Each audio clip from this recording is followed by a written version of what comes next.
Bon, voici le setup. Ça, c'est le chauffe-eau.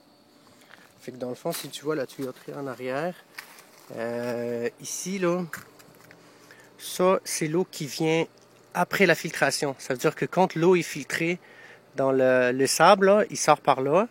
Fait que là, il arrive là.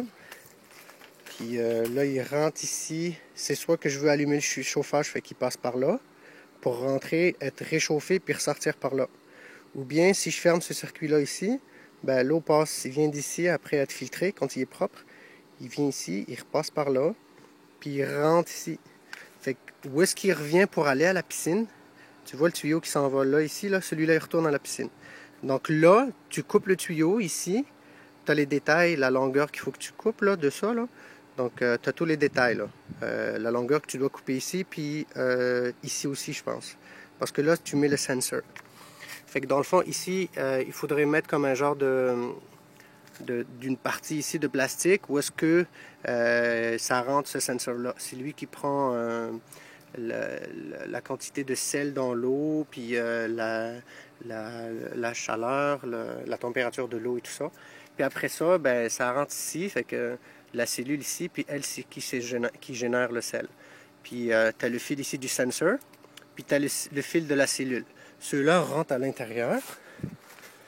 Si tu regardes dans le cabanon, tu vois, ça rentre à l'intérieur. Fait que ici, c'est, tu vois, j'ai mon filtreur ici. Fait que après, l'eau sale rentre par là. Après ça, elle est filtrée, elle est ressortie par là. Fait que c'est là que ça sort pour aller au chauffage, par ce tuyau-là. Puis quand l'eau revient après la cellule, tu vois, elle rentre par là, puis elle rentre sous terre pour aller dans la piscine creusée. Puis ici, tu as les deux câbles qui rentrent. Tu as celui du sensor ici, puis celui de la cellule. Fait que les deux s'en vont dans le panneau ici. Fait que tu les connectes ici en bas. Là.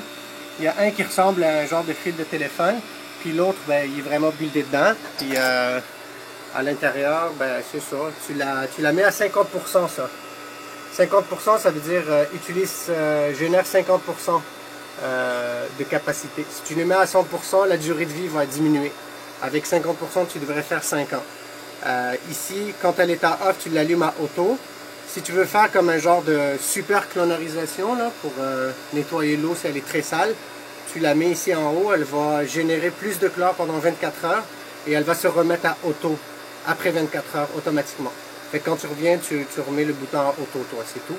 Ici, ça devrait faire power pour allumer, puis en train de générer. Et ici, tu dois tout le temps être autour de 3000-3200. Donc, tu as le panneau ici qui explique un petit peu. Et bien sûr, ben là, il va rester juste l'électricité. Donc, le câble électrique qui sort du panneau, tu vois, il est branché dans une prise ici. Je pense ça peut faire du 240 ou 210, je sais pas. En tout cas, ça, c'est écrit.